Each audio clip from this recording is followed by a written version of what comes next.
हैदराबाद की जो फेमस उस्मानिया यूनिवर्सिटी है, ये एक सेंट्रल यूनिवर्सिटी है और यहाँ से तमाम बड़े बड़े लोग पढ़कर निकले हैं। मैं यहाँ की तेलंगाना की राजनीति की नब्ज जानने के लिए, यहाँ का युवा क्या सोचता है, मैं कुछ स्टूडेंट से बात करने के लिए आज यूनिवर्सिटी कैंपस में आई हूँ। ये अभी शाम का वक्त है और आप अगर देखें तो चारों तरफ स्टूडेंट्स बैठे हुए हैं और यहाँ पर काफ़ी हलचल दिखाई दे रही है।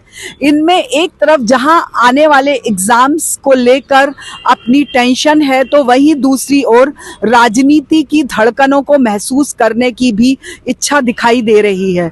मैं मंजरी चतुर्वेदी इस वक्त खड़ी हूँ उस्मानिया यूनिवर्सिटी के कैंपस में। मैं दिल्ली से आई हूँ, आप लोगों से थोड़ा सा बात करनी है, तो क्या मैं आप लोगों से बात कर सकती हूँ? है ना? आप सबको पता होगा कि देश में इलेक्शन चल रहा है, पार्लियामेंट का है ना, इलेक्शन चल रहा है। आप सब लोग भी वोट देने, कोई फर्स्ट टाइमर होगा, कोई सेकंड टाइमर होगा। तो इस इलेक्शन के बारे में आपको क्या लगता है as a voter? As a voter, for me, it's first. For we are all first time we are voting, so we are thinking about the new thing. Like after past 2 years, it will be a BJP. हमको लगता है थोड़ा नया चाहिए, क्योंकि unemployment पूरा देखे तो अनएम्प्लॉयमेंट ही है। और बाद में रिलीजन फाइट भी हो रहा है कि देख रहे थे, मेनली मणिपुर का मैटर आया तो कोई भी नहीं, it's not, it's a whole world issue, but no one is talking about that thing.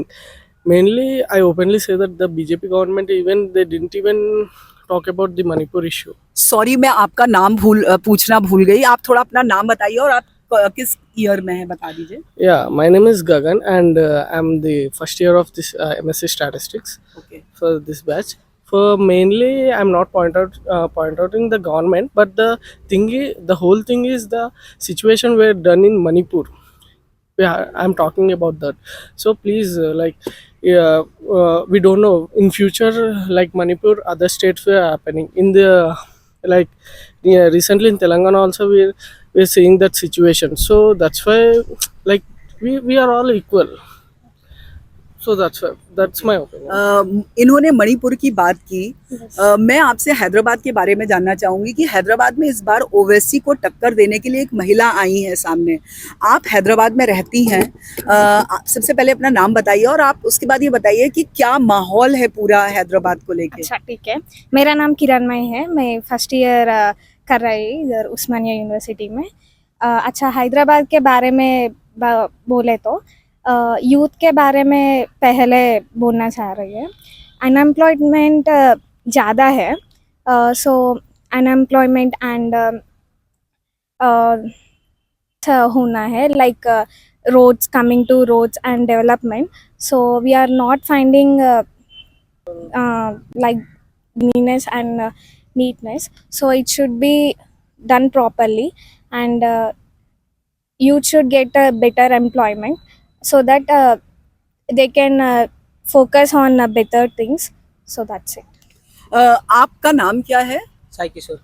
Sai किशोर, ये बताइए कि आपको लगता है कि हैदराबाद का जो चुनाव है वो धीरे धीरे पोलराइज हो रहा है, जिस तरह से वहाँ पर एक तरफ माधवी लता है और एक तरफ असदुद्दीन ओवैसी है? क्योंकि मैंने कई लोगों से आज हैदराबाद में बात की तो ये एक सेंस निकल कर आया। एज ए स्टूडेंट आपको क्या लगता है? वो तो गलत ही है, मगर उस तरफ के दुनिया अलग ही रहता ना। जो धूलपेट में रहते उन लोगों का अलग रहता, जो चारमीनार में थे उन लोगों का अलग रहता। तो किसी को भी नहीं बोल सकते क्या होता किसमें। सो तभी ज़्यादा नहीं करते। तो आपको क्या ऐसा लगता है कि जब इस तरह से पोलराइजेशन होता है तो उसमें जो जनता के असली मुद्दे हैं वो कहीं छूट जाते हैं? नहीं छूटेंगे, बस बैठ के बात करें तो हो जाता। वो इतना भी पूरा टेंशन लेने का नहीं रहे वो, तो बात कर लेना पड़ता बैठ के, जब ये सॉल्यूशन सॉर्ट आउट होता है। कि यूथ इस वक्त, जैसे कि ऑपोजिशन लगातार विपक्ष कह रहा है कि हमारा जो युवा है उसमें बेरोजगारी बढ़ रही है, उनको उनके भविष्य की चिंता है। क्या एक स्टूडेंट होने के नाते, युवा होने के नाते आपको लगता है कि ऑपोजिशन जो ये एलिगेशन लगा रहा है वो सही है, या मोदी सरकार कुछ कर रही है? डेवलप होता है हाँ पूरा। तो आपको लगा है कि सेंट्रल गवर्नमेंट ने डेवलपमेंट किया है? सेंट्रल गवर्नमेंट तो अब तक किया, हम्म, कहीं को बोले तो हम लोगों का भी फ्री करंट भी ला रहा। हम्म। सेंट्रल स्टेट ओके सेंट्रल आना ही पड़ता, बीजेपी नहीं तो खोते भी रहे। अच्छा, एक आपका नाम क्या है? महिलाओं की सुरक्षा एक बहुत बड़ा मुद्दा है इस देश में। क्या आपको लगता है कि जो आपकी सरकार है, चाहे वो केंद्र की हो, राज्य की हो, वो अपने इलाके में या जहां लोग रह रहे हैं उनको महिलाओं को सुरक्षा, सिक्योरिटी प्रोवाइड कराने में काफी है, या अभी इसमें बहुत कुछ काम होना चाहिए? so much and they are trying to improve more now. So I think it is better now. Okay. Comparing to past, it is okay now, and they are also trying to improve more and more also. So it's okay now. As BJP from BJP and this government. मेरा एक आखिरी सवाल है कि आप लोग youth हैं, क्या पॉलिटिक्स आजकल जिस तरह की है उसको देख के आप लोगों को लगता है कि, मतलब आप इस पॉलिटिक्स को किस तरह से देखते हैं कि कहीं एक मोहभंग होने वाली स्थिति है, या लगता है कि यूथ को और ज्यादा से ज्यादा पॉलिटिक्स में आना चाहिए? यूथ को आना चाहिए, क्योंकि देखो तो old people, how can they understand the youth एक efforts? uneducated person can, but educated person who is searching for job, If he he can do scam also, he can know what the problem is for the youth and the education system, how to balance it, and the वगैरह वगैरह. Even the fees of the, for example, it's for me PG fees is some 30, around 30K. Compared to school, his PG is only lesser. School is, it's been Costlier. 2 lakhs just for LKG. What the education system is doing. If for LKG we getting any IIT job or something, only we are doing PG 30K fee, and we are trying for an employment. We didn't even getting anything. Openly saying that I completed my graduation and I don't know what to do. We are just doing our PGs to complete. Like we have, why should have we break?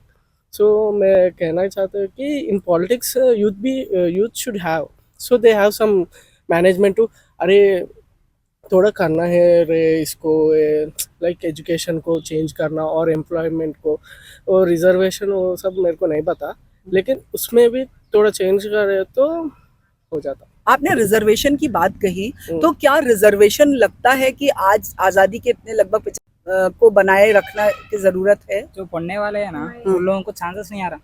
अच्छा, या वो तो first point है. So कितना भी पढ़े government, like if any party will be coming, no, they should see the students' talent. That's it. They should not see the reservation like that, because whoever are studying, no, they are efforting more on time, but they are not getting the jobs what they want.